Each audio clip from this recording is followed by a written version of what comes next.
Baik, Assalamualaikum warahmatullahi wabarakatuh.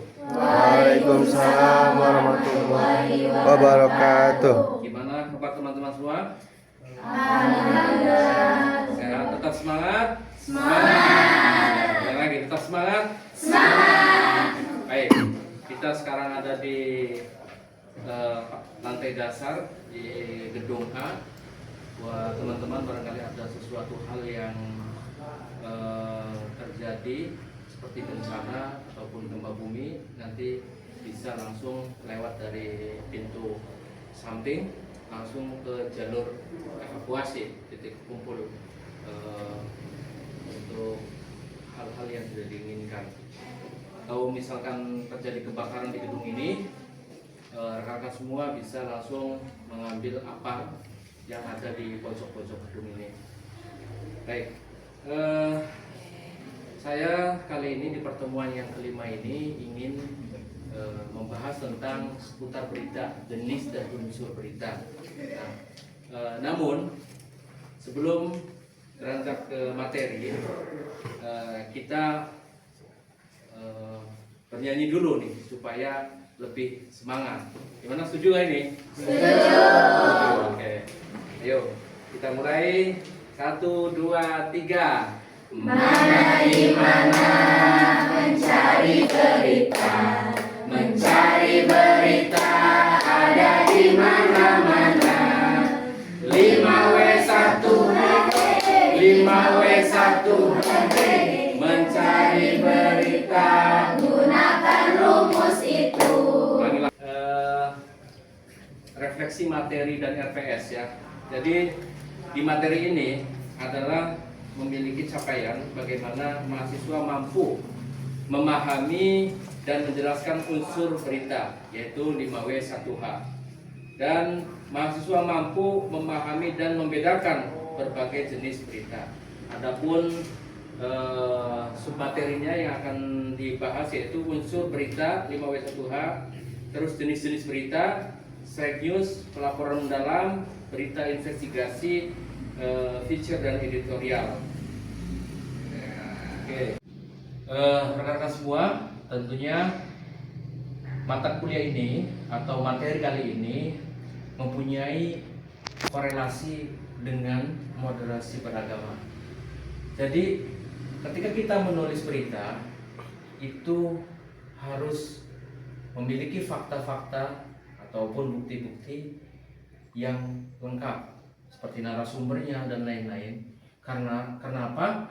Karena apabila teman-teman menulis berita ini tidak lengkap, maka akan menjadi sebuah berita hoak, dan berita hoak ini akan memicu konflik ya.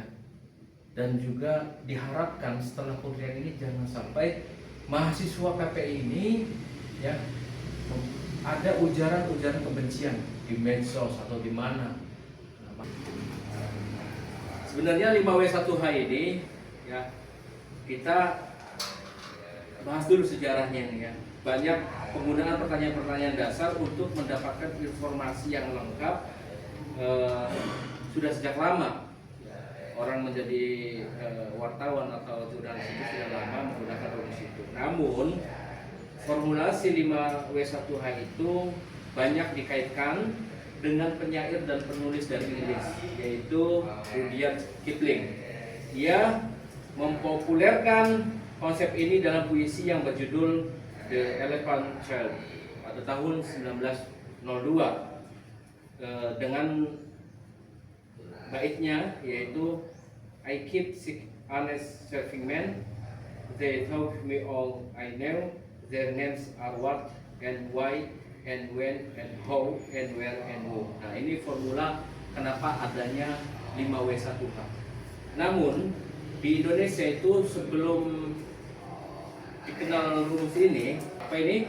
Dengan adik Simba, yaitu singkatan dari apa, di mana, kapan, siapa, dan bagaimana untuk memudahkan penghafalan ya. Adik Simba, apa, di mana, kapan, siapa, mengapa, dan bagaimana. Nah, oke. Hampir setiap buku pengantar jurnalistik dan ilmu komunikasi akan membahas 5W1H ya, karena sebagai elemen fundamen atau dasar, yang mana dari bukunya F. Rahardi ya, dasar-dasar jurnalistik juga membahas tentang 5W1H. Nah, kita langsung ke materi inti, yaitu adalah 5W1H. Who, what, when, where, why, how. Nah, who itu siapa? Artinya dalam sebuah berita itu harus ada unsur who. Siapa korbannya, siapa pelakunya, siapa saksi matanya, siapa tim ahli. Makanya dalam berita itu biasanya menurut ahli forensik ya, ahli forensik. Ketika kasusnya misalkan kayak sekarang yang sedang booming, yaitu kasus kematian Arya Daru ya, diplomat Kementerian Luar Negeri pasti melibatkan ahli-ahli forensik, dan itu juga menjadi siapa. Lalu what, kejadiannya bagaimana kejadiannya ya? Ada yang tahu kejadian yang baca berita tentang itu kematian Arya Daru? Ya, namanya siapa? Sabrina. Meninggal di lakban mukanya. Kalau kita melihat kematian Arya Daru itu di kosan elit. Terus why, penyebabnya. Nah, ini penyebabnya ini biasanya harus melibatkan ahli. Ya, kayak misalkan kalau kecelakaan pesawat itu dari KAI ya. Atau misalkan kalau dari kecelakaan lalu lintas itu dari dari Polantas ya, polisi lalu lintas. Atau kalau misalkan kematian yang bersifatnya pembunuhan itu dari ahli forensik ya. Terus how, bagaimana kronologinya, disebutkan di situ dari awal sampai akhir. Oke. Lalu jenis-jenis berita itu ada straight news. Straight news itu menurut Sumandiria penempatan straight news ini sebagai jenis berita paling dasar. Ya, straight news itu atau hard news adalah bagian dari straight news yang memiliki nilai aktualitas dan kepentingan yang sangat tinggi seperti berita kriminal, politik atau bencana. Straight news itu tingkatan berita itu paling dasar ya, karena biasanya itu masuk ke berita yang bersifat hard news. Nah, biasanya juga berita-berita ini harus disegerakan, tidak boleh diberitakan misalkan kejadian hari ini ya harus diberitakan hari ini, tidak boleh diberitakan besok atau minggu depan atau bulan depan, sudah basi ya. Maka seperti kata Dahlan Iskan pernah Dahlan Iskan tahu? Ada yang tahu Dahlan Iskan? Dahlan Iskan itu pendiri Jawa Pos, wartawan senior yang dulu pernah menjadi menteri. Pendiri Jawa Dahlan Iskan berkata bahwasanya berita itu ibaratkan seperti buah atau seperti sayuran. Apabila telat, apabila sudah basi atau apabila sudah tidak fresh, maka dibuang, tidak berguna. Ya. Artinya di straight news ini berita harus cepat-cepatnya diliput, disiarkan. Contoh bencana. Bagaimana kalau bencana hari ini ada bencana terus tidak diberitakan? Misalkan gunung meletus, harus diberitakan segera karena akan mengundang banyak relawan untuk menolong para korban dan lain-lain. Nah, lanjutnya yaitu adalah soft news. Nah, berita ringan. Berita ringan ini lebih penekanannya berbeda. Soft news ini. Ya. Soft news lebih berfokus pada sisi human interest. Teman-teman sering melihat berita Palestina? Pernah? Apa isinya? Biasanya isinya adalah bagaimana biasanya ada anak kecil yang terkena serpihan bom atau apa, dan biasanya mengetuk pintu pembaca itu merasa kasihan. Nah, itu human interest. Atau selanjutnya berita mendalam, depth news. Berita mendalam ini biasanya langsung fake news, namun dilengkapi dengan pendalaman informasi yang lebih komprehensif. Wartawan mencari informasi tambahan, latar belakang, konteks, dan dampak dari suatu peristiwa, unsur mengapa why menjadi sangat dominan. Ya, why mengapa sangat dominan. Nah, berita mendalam ini wartawan butuh data yang lebih banyak. Misalkan kasus kecelakaan kapal KM Tanu yang ada di perairan mana itu yang menuju ke Bali ya, kalau nggak salah. Nah, wartawan